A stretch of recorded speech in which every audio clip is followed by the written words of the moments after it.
Paz y bien, en este domingo número 24 del tiempo ordinario. Nosotros continuamente decimos que queremos seguir a Dios y que su voluntad es la que nos debe de guiar. Pero a la hora de la hora, ¿nosotros seguimos a Jesús?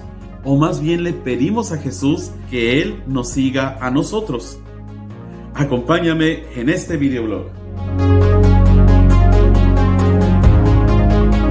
¿Qué tal, familia? ¿Cómo estás? Espero que muy bien.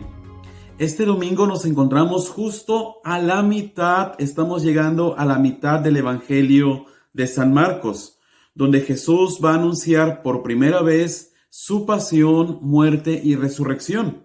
Está emprendiendo un camino de no retorno hacia Jerusalén, y bueno, aunque este camino será un camino doloroso, será el camino que conducirá a Jesús a la gloria.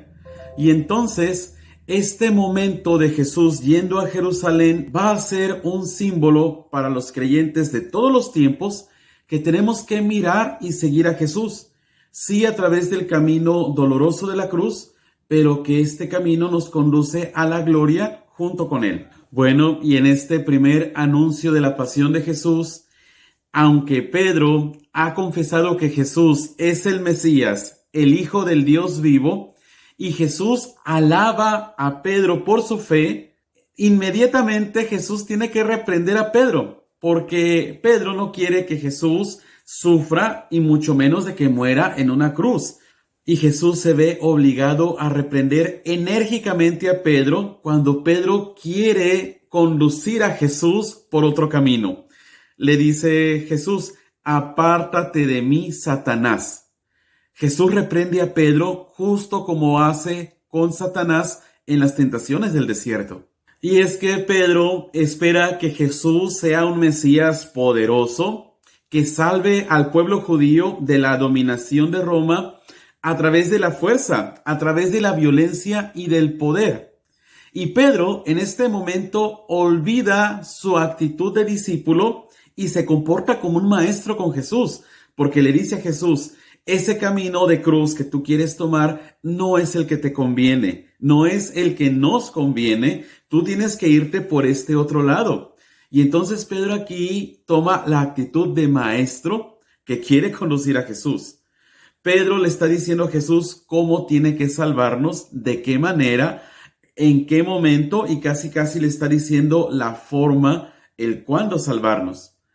Nosotros muchas veces tomamos la actitud de Pedro cuando no estamos de acuerdo con la voluntad de Dios en nuestra vida y somos nosotros los que le decimos a Dios cómo tiene que hacer las cosas. Y entonces, familia, ser discípulos implica ser obedientes, seguir el camino que el Maestro nos señala y cargar nuestra cruz. Y la reprensión de Jesús hacia Pedro ciertamente es muy dura. Lo llama Satanás.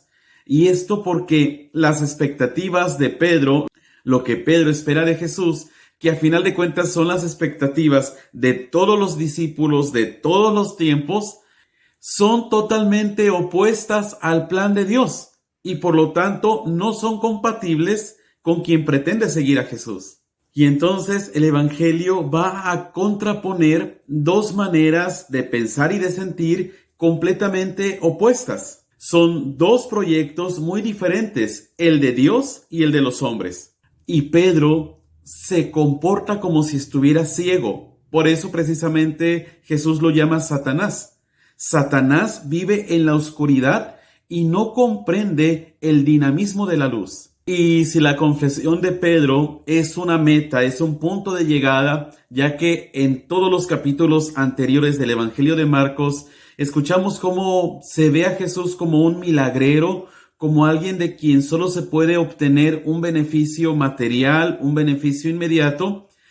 Que Pedro confiese que Jesús es el Mesías, es el Hijo de Dios que nos trae la salvación completa y definitiva, por supuesto que es una meta y es un logro, pero al mismo tiempo se convierte en un punto de partida para los discípulos, ya que para poder confesar completamente a Jesús como Mesías, tenemos que entender precisamente qué es lo que significa Mesías. Y el Evangelio de Marcos lo que propone es que hasta el final del camino de la cruz con la resurrección, se va a comprender completamente cuál es el mesianismo, qué tipo de Mesías es el Hijo de Dios que ha venido al mundo.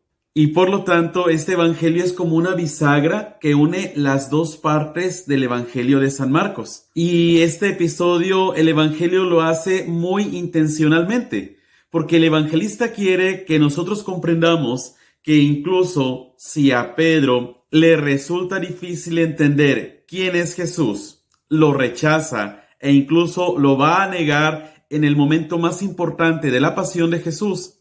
Y con todo esto, aún así, Jesús acoge a Pedro, le da un lugar importante en la comunidad y lo manda a la misión. Esto quiere decir que a nosotros nos puede ocurrir, y de hecho muchas veces nos ocurre lo mismo en nuestro camino de seguimiento de Jesús.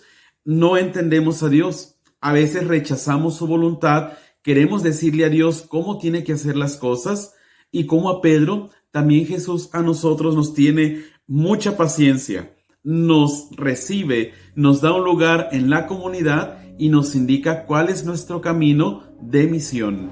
Por eso, querida familia, nosotros tenemos que huir de las falsas ideologías que nos proponen un evangelio de la prosperidad.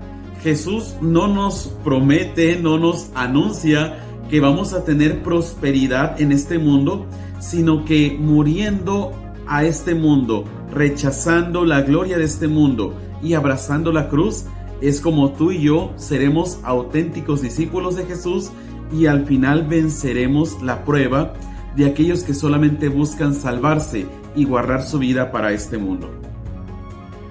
Yo soy Fray José Leiva, y que la bendición de Dios Todopoderoso, Padre, Hijo y Espíritu Santo, descienda sobre ti y te acompañe siempre. Amén.